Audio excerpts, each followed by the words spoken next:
Good morning, everyone. I'm delighted to be here. I've been coming down here since 2014, and I'm glad to be able to represent the mission once again this year. And I want you to know that in the year of our Lord, 2022, that we are commemorating the 10th year of ministry for the Fay India Children's Mission.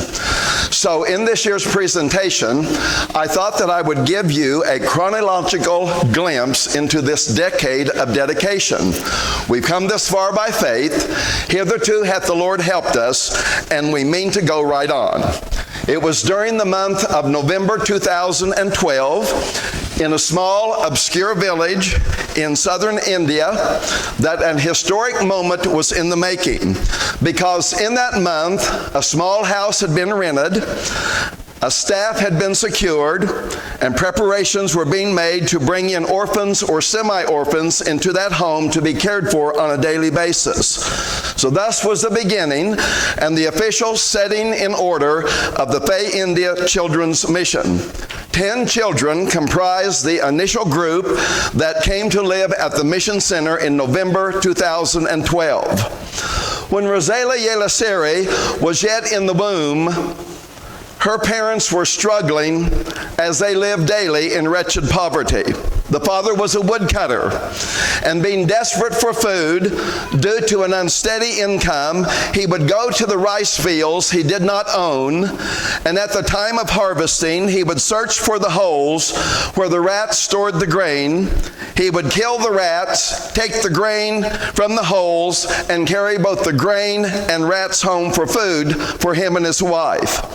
3 months before Rosela was born, her father died of a heart attack, being unable to afford medical attention.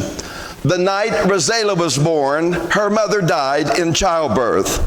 So being born an orphan, she was taken in by her great-grandmother, who was a very poor widow, in very poor health, and living pretty much on a $5 monthly widow's income from the church. Her great-grandmother's house had no running water, no toilet facilities, and after caring for Rosela for several years, simply found it impossible to continue. The newly formed Fay India Children's Mission at that time reached out to take in Rosela, and thus she became one of the original group of 10 orphans who came to live at the Mission Center in November 2012. Now, the home at that time was just a small rented house located in East Kapalam village. In the months that followed the formation of the mission, periodic offerings were wired to India, having been given by 2 or 3 churches here in the USA. For the year 2013, the mission board at the East Campbellsville Church of God in Campbellsville, Kentucky, set a goal of $8,000 to be given during the year of 2013 to the orphanage. That goal was met, and so by the end of 2013, the mission had moved to this rented house, also located in East Kapalam Village. So in February and March of 2014, when the mission team visited India, we were able to meet for the very first time the children and the workers comprising the mission that had been formed in November 2012. During the daytime, the 2 rooms of the house served as the place where the children ate, the place where they were tutored after school, the place where they were helped with their homework. And then during the nighttime, these same 2 rooms served as separate sleeping quarters to divide the boys from the girls.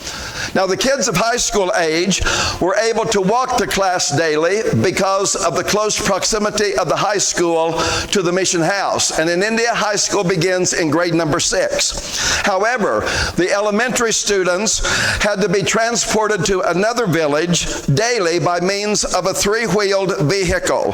So 4 times a day, they were transported in a vehicle like this.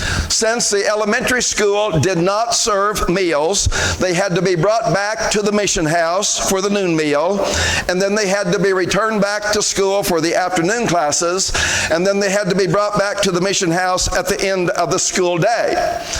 During the 2014 mission trip, we paid a visit to the two-roomed government elementary school, grades 1 through 5. There is a mixture of village children and children from the mission center who attend the government school.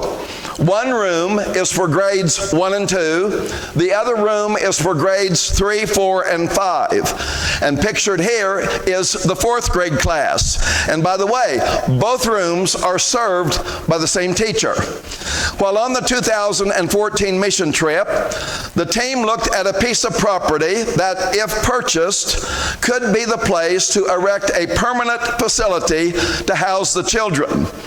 Shortly after the 2014 mission trip, 3 USA pastors, Brother Byron Wood, Brother Glenn Dryden, and Brother Robbie Spencer, were instrumental in making it possible for someone to visit camp meetings and churches to introduce folks to the Fay India Children's Mission and receive support for this new work. And I'm glad to say I got the one to get to do this. It's a joy.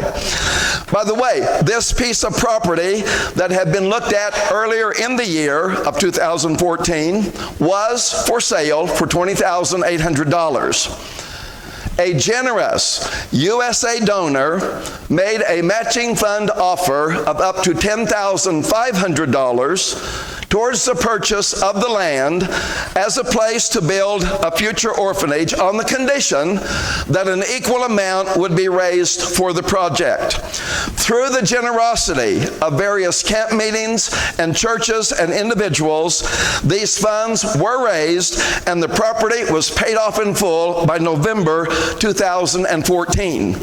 So, in addition to the monthly support to provide the needs for the children and the workers at the mission, a separate fund was set up to go toward the construction of a building.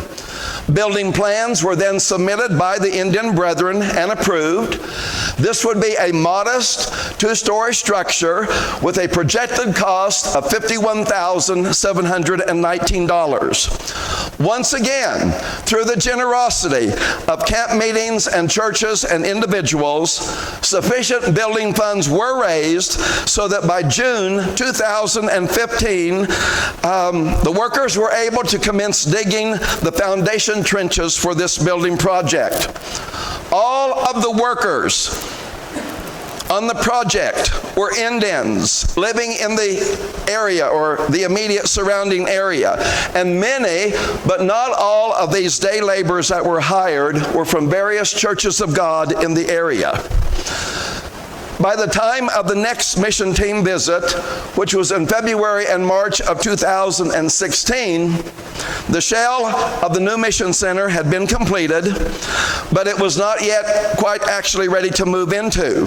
However, at the conclusion of one of the outdoor camp meeting services, a special ribbon-cutting ceremony, dedication ceremony, was officially held to dedicate the new mission center to the glory of the Lord. And let me tell you, there was great rejoicing in the camp that night as Brother Robbie Spencer cut the ribbon, prayed the dedicatory prayer, surrounded by Brother Bobby Emanuel, who is the overseer of the mission, and other Church of God pastors who were present at the camp meeting service.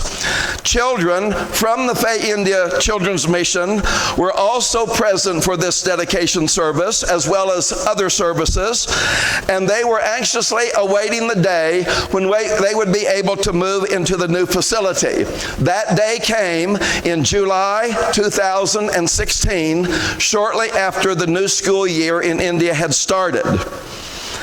During 2017, the mission was once again greatly blessed as 25 bunk beds were able to be purchased along with mattresses and pillows for each bed. This was a great day there at the mission because this was the first time since the mission had been established in 2012 that all of the children were able to move from sleeping on woven mats on the floor to having their own bed. The beds were metal frame beds that were made locally. Each bunk has 2 drawers attached to the underside of the bottom bed to serve as a storage area for clothing. Each child at the mission is responsible to maintain their own bed with, we'll say, some degree of neatness. Now, the children at the mission do not use sleepwear, so they sleep in their regular daytime clothing. The older girls at the mission who were in the tailoring class, they made the bed sheets and pillowcases for all of the beds. So the beds in both the boys' sleeping quarters and the girls' sleeping quarters are a diverse display of patterns and colors on the sheets and pillowcases. India delights in bright and brilliant colors, and the dormitory bed coverings give evidence of this. Also, during 2017, through generous offerings given, a brand new Mahindra Bolero Maxi pickup truck was purchased for the mission. Now, this truck would prove to be so useful in the transport of food supplies, firewood, because they do much of their cooking on open fire, construction materials that were needed for the ICM Center, meaning that it would be no longer necessary for the mission to have to rely on public transport for this. And this vehicle could also be used in service to, and is being used in service to, other churches affiliated with the Fellowship of the Church of God. During the February and March 2018 mission trip, there were 34 children living at the mission center, being cared for on a daily basis by 7 paid staff workers, consisting of a director, a head cook, an assistant cook, a tutor, a tailoring instructor, a warden, and a laundry worker. By 2018, a security wall had been completed around the property, and the front patio area of the mission center had a low wall built around it so that the kids would not fall off of the patio. The low wall around the patio was needed since the foundation of the mission center had been built up about 4 feet above flood stage, as the village is prone to flooding during the rainy season. The front patio area also serves as the place where the children do their morning devotions, their singing, and their prayers before heading off to their respective schools. Then, when all of the children return from their various schools at the end of the school day, there is still a time, really 2-hour study time there at the mission center. And these gatherings can be inside or outside depending on the weather. During 2018, the mission was operating on a monthly budget of $2,000, which covered the expenses of the 34 children and the 7 paid staff workers.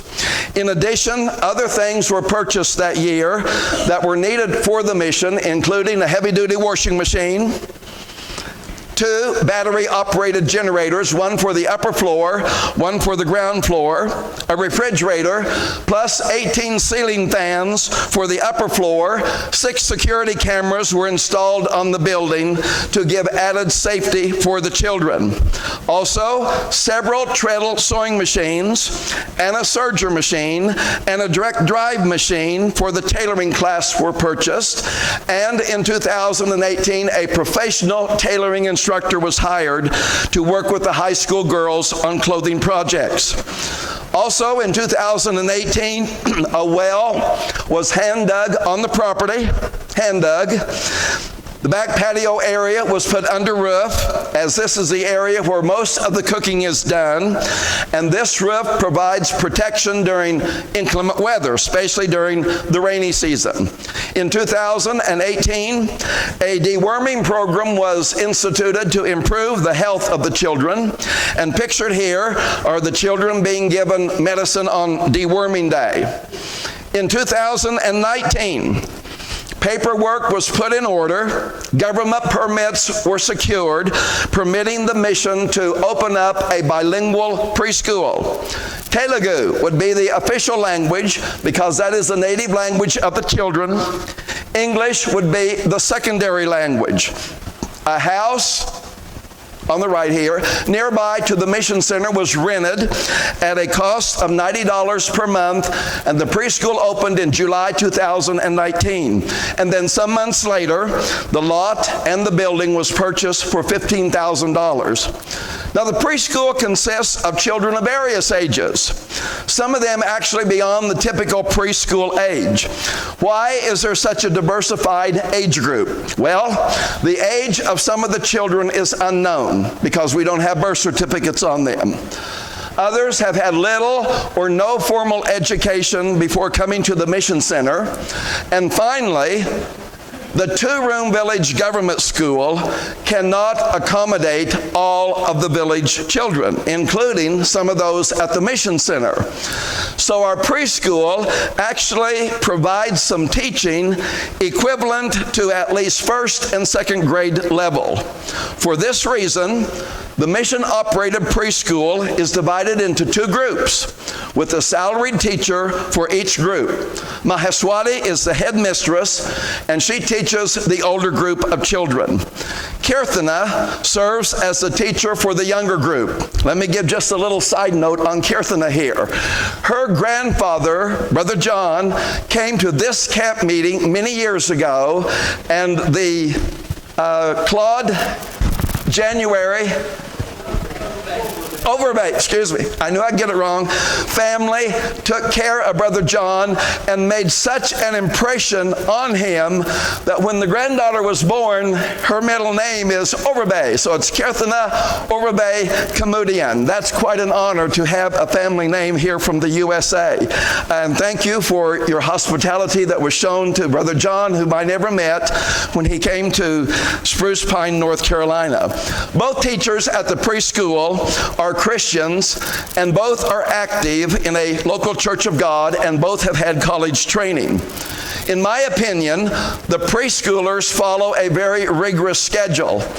Classes start at 8:45 and end at 3:30 p.m., 6 days per week, with a 1-hour lunch break as they have to walk back to the mission house for the noon meal. In 2019, a small piece of property that joins the west side of the Mission Center was purchased for $1,857. So soon, construction began on a small infirmary to be used by the mission. Work continued as finances were provided and when weather permitted. The infirmary would consist of a reception area plus 2 rooms, each equipped with several beds per room. Each room would have a toilet facility. The mission felt that there was a need for a place where children who were sick but not needing to be hospitalized could be kept separate from the other children while they recovered. And so this makes very good sense when you consider that all of the children sleep in the nearby ICM dormitory, boys on one side and girls on the other side. A special ribbon-cutting ceremony and dedication service for the infirmary was held in March 2020 during the mission team visit. Sister Joan C. Emmanuel is in charge of caring for the children when they are sick, and she has had some training in the nursing profession. She is the wife of Brother Bobby Emmanuel, who is the overseer of the mission. The cost of the building project for the infirmary was approximately $7,000, excluding the interior furnishings. In June 2020, land was purchased on which to build a future vocational center. Now, this piece of property joins the east side of the Mission Center and was purchased for $6,700. Although this building that you're looking at was located on the property that had been purchased, the size of this building was inadequate for a vocational center. Plus, the structure, including the foundation, the roof, and the walls, were in disrepair and unsafe. Thus, the building was later demolished. Blueprints were drawn up for a 2-story vocational center with an estimated cost for the shell of the building being $43,000, which would include labor costs. By December 2020, all the needed funds had been received, thanks to the generosity of camp meetings and churches and individuals.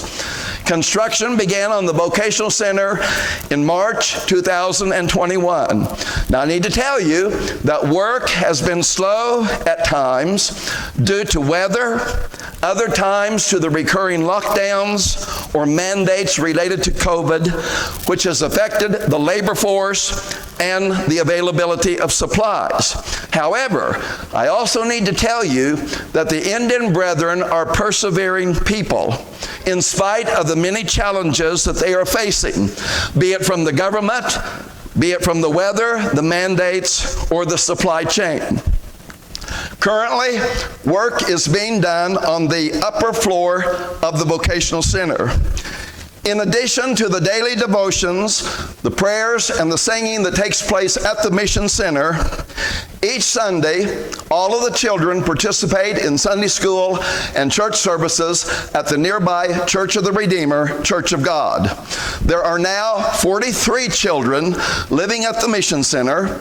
There is a staff of 8 paid workers at the mission and 3 paid workers at the preschool. The mission is operating on a monthly budget of at least $3,000, and the preschool operates on a $480 monthly budget. A new challenge faced the mission beginning on January 1 of this year. On that date, the government of India, through what is called the Foreign Contributions Regulation Act, cut off 6,003 NGOs operating in the nation, preventing them from receiving funds from foreign countries. NGO stands for non-governmental organization, and these included Christian as well as secular or humanitarian organizations. Our mission was included in the 6,003 organizations who were not allowed to receive funds from outside India. We are working on getting reinstituted. It has not yet happened, but I want to tell you this. We have come this far by faith. Hitherto hath the Lord helped us, and we mean to go right on, and I believe the Lord is going to astound us at how this is all going to be reinstated, and when it happens, it will be all to the praise and glory of our wonderful Lord. People have entrusted us with these funds, and we intend by and by to get it totally into their hands, because everything that is given by a church or a camp meeting, 100% of it goes to the work in India. And I just want to close by saying, I feel blessed of the Lord to be able to be affiliated with this small work in India. We're helping to enlarge the borders of God's kingdom in that part of the world, but it's not the only thing that's going on in this world. So whatever you're involved in, wherever, do it with all of your heart unto the Lord's glory, and you'll never be disappointed in what the Lord has done. Thank you for your kind attention. Preaching in my mind help keep me from really being prepared. But I do want to report to you this morning that the gospel is being preached and souls are being saved and translated into the kingdom of God in the nation of Haiti. And we have been very blessed over this past year in ministry. Even though it's been a very difficult time, there's been lots of challenges, political upheaval, violence, rioting, all the obstacles that make Haiti a very difficult place have been inflamed. Probably the worst that I've ever seen it since I've been there.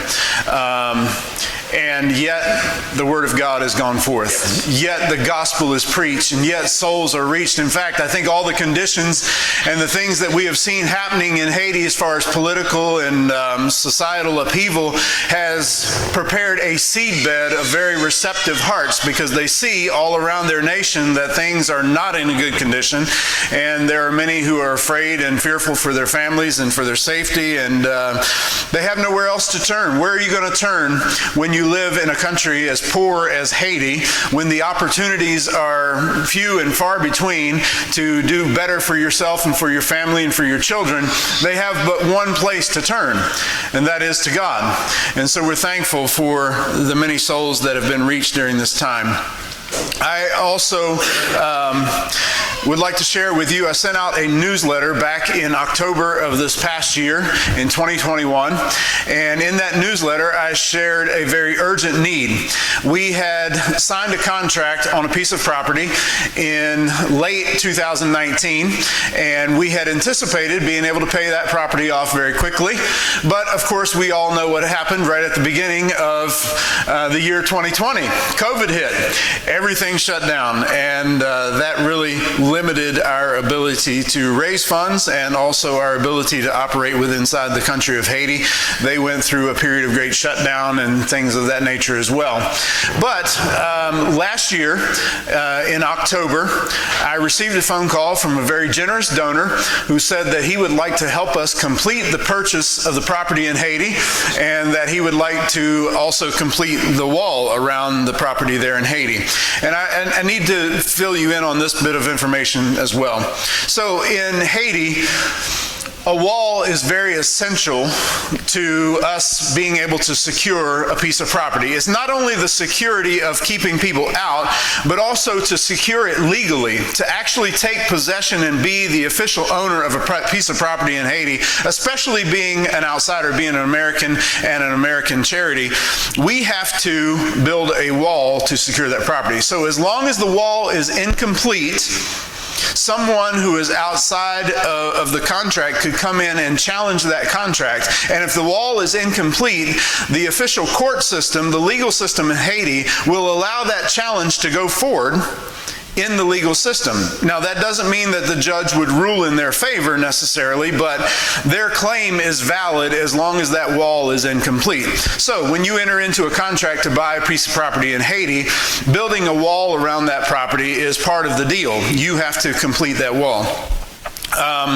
We had not been able to complete that wall. We therefore had not been able to complete the purchase, and we're still lacking significant funds near the end of last year. Well, the owner of the property, who was in contract with us to sell us that property, said, look, by December 31st, I want the rest of my money, or I'm going to take the property back.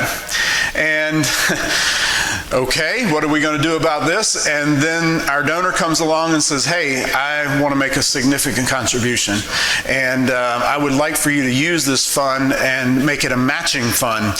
So from October through December of last year, we were able to raise $58,716, I believe is the exact total, just pulling it off the top of my head. $58,716 in 2 months. To God be all the glory, because only God could do something like that. Now that fell short of what we needed. We needed to raise $84,000 to complete the wall and to complete the purchase of the property. So what we did is we went to the owner and said, look, we have all the funds. We could pay you the entire sum, but we don't have the money to complete the wall.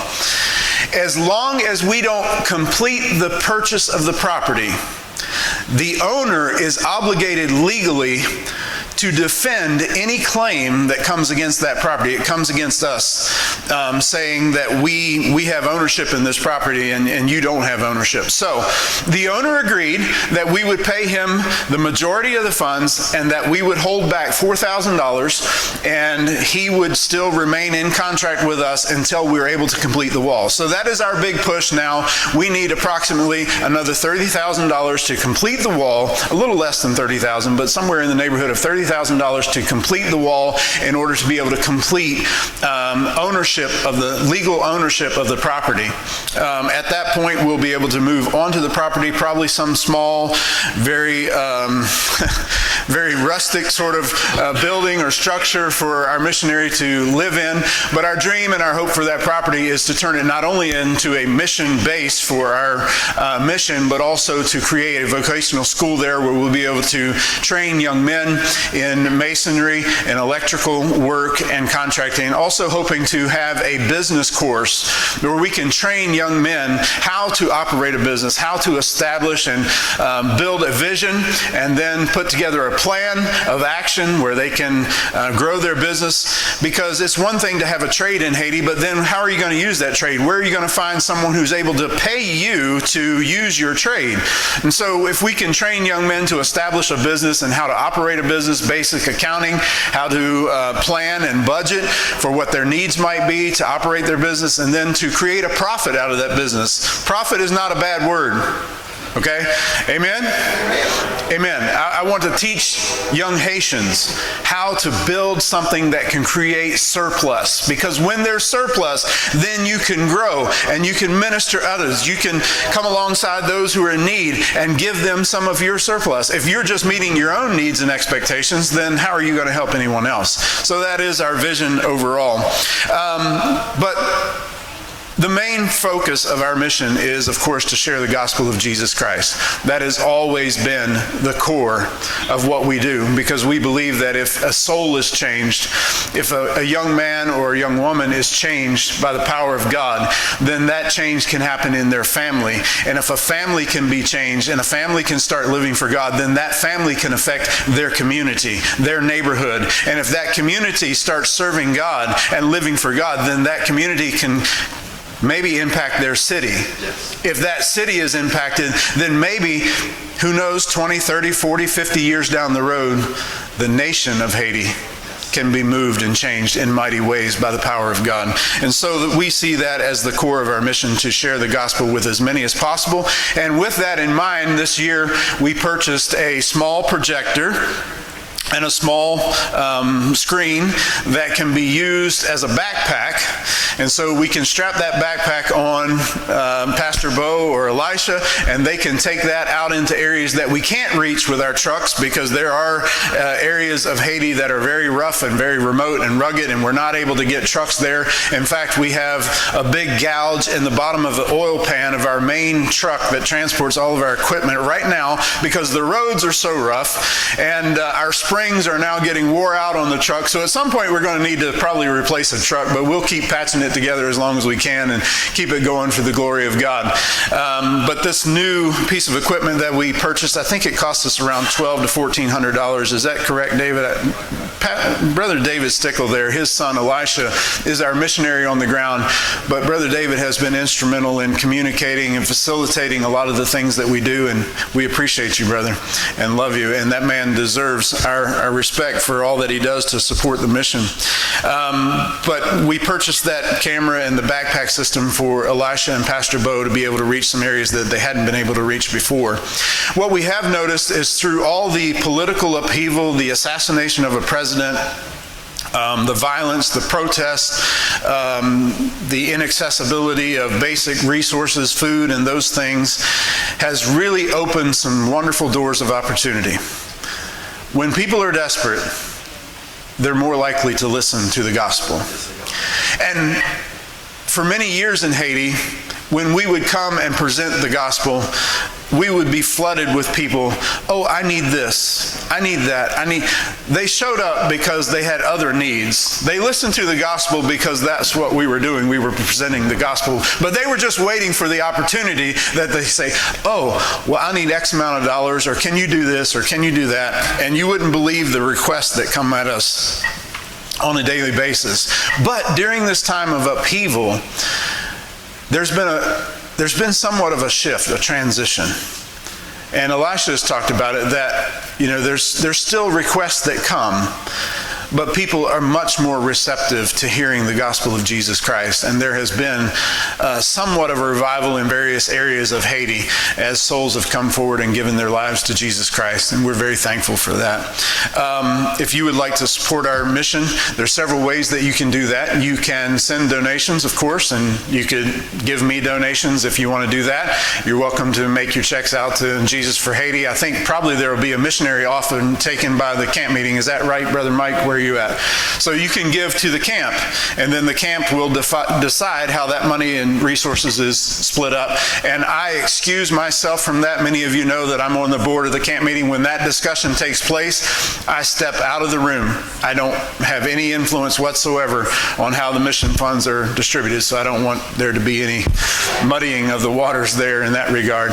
But also we have built a Haitian website. So at our table back here at the back, you'll see a few of the products that we have available from Haiti. Those products are coming from Haitian businesses or Haitian individuals. There's some small paintings back there.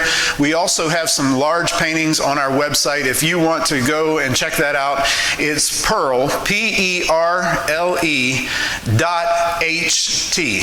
So that's actually Pell. That's how it's pronounced in French, is Pell Haiti. So Pell HT, Pell.HT. Go on that website. There you'll find coffee, you'll find chocolates, you'll find vanilla, you'll find the paintings, you'll find all kinds of Haitian products that you can purchase. And when you do that, you are directly supporting Haitians, individual Haitians, and their work. So they would appreciate that very much. And the mission makes a small fee off of that, not much at all. It's basically an opportunity for Haitians to come and say, hey, we want to be productive, we want to be useful, we want to put out something for ourselves. It gives them a way to use their gifts, their talents, their callings, and to aspire to something greater than just the poverty and the misery. They have an avenue, they have a window into America. They have a window to market their products directly to you, not having to go through all the customs and all the regulations and all the other things that are placed upon them. Through this website, they have a direct market to you. So I would encourage you to go to that and check it out and see what you can do to support Haitians there. Of course, you can make donations. What else am I missing, Brother David? One of the new opportunities is showing the film in the daytime to the schools. Yes, I'm sorry I didn't bring that up. So that's another avenue of opportunity that's opened up to us to share the gospel of Jesus Christ. We've had lots and lots of schools that have opened up to us. Can you imagine that? In America, can you imagine taking in the Jesus film and showing and presenting the gospel and making an invitation at the end of the service to the school students? It's unheard of. But in Haiti, because of all the unrest, because of all the violence and the things that we have seen that have just gone completely off the rails in Haiti, even the adults are understanding, hey, there needs to be something done here to correct course. And what better way to correct course than to reach the youngest among them? Because they will have the most lasting impact over the course of the future. If those young minds can be reached before they are indoctrinated and immersed in voodooism and all the other occults that are there in Haiti, all the drug gangs, you wouldn't imagine the things that are going on, the sex trafficking that happens in Haiti. It's absolutely abominable. And much of it comes because there's no opportunity. There's no vision. There's no aspirations. There's no hope. They're born into poverty. They are born into despair. They know nothing else, and they'll latch on to anything that promises them just a little step up above where they are. And therefore, many, many children are exploited and abused and used, and their families are just hoping to gain a little bit more. And here we have an opportunity to step into the schools and show them the most glorious hope that mankind could ever have. So I want to thank you all. There are many sitting here in this audience who have directly contributed to Jesus for Haiti. Thank you, thank you, thank you. There is not a single expenditure administratively that happens in the States. I don't get anything whatsoever. There is no secretary, there's no laborers here in the States that get any funds whatsoever. Our books are wide open. If you would like to review our checking account, you are welcome to sit down with me. I'll open up all the statements for the past 3 years, and you can look them over. There are no expenditures in the States other than we do pay an accountant to keep our books straight because we don't want to get in trouble with the government. So there is an accountant who lives in Berrien Springs, which is a town nearby where we live, who we pay to file all our tax reports and all that because I don't want to get anything messed up. So you can have confidence that every dollar that you donate will be given directly to Haiti. And if you have already contributed to this mission, thank you so much. And your funds are going forward. Back to our property. We have completed probably about half of our wall, roughly. We have funds to complete some more, but we're trying to build up enough funds so that when we go back and we call in the workers, and it's all Haitian workers, Haitian people who come and do the work, we'll be able to do a significant portion. We don't want to have them show up and work for one day and then have to go back home, and for months they don't have anything else to do. We would like to bring them in and be able to keep them there until the wall is completed, and to the glory of God. We also, one day I was looking at pictures that Elisha had sent me, and I called him up on the phone, and I said, the Lord has laid something on my heart. And he said, what's that? I said, I want you to go over when they complete the foundation and the concrete is still somewhat wet. I want you to scribe in the concrete, hitherto has the Lord helped us. The exact same words. We had never discussed this at all. When you stood and said that, I about fell over in my seat. Hitherto has the Lord helped me, helped us. The next morning after Brother Elisha scribed that in the wall in Creole, one of the workers was walking down the wall to the next section to begin laying block. And he stopped and he read it. And he burst out in song in Creole, rejoicing and praising God. And the whole crew started to sing with him as they seen what Elisha had written in the wall. Because not only is God helping the mission to carry forth the gospel, but God is impacting each and every one of those individual Haitians. Their lives, as they work on that wall, are being improved. They have purpose. They have meaning. They have reason to get up in the morning. They know that they're going somewhere to do something that's good, that is permanent and lasting. And there's nothing better than you can give a young man than hope and a direction for his life. God bless you, and thank you for all that you've done for Jesus for Haiti. May the Lord continue to bless you.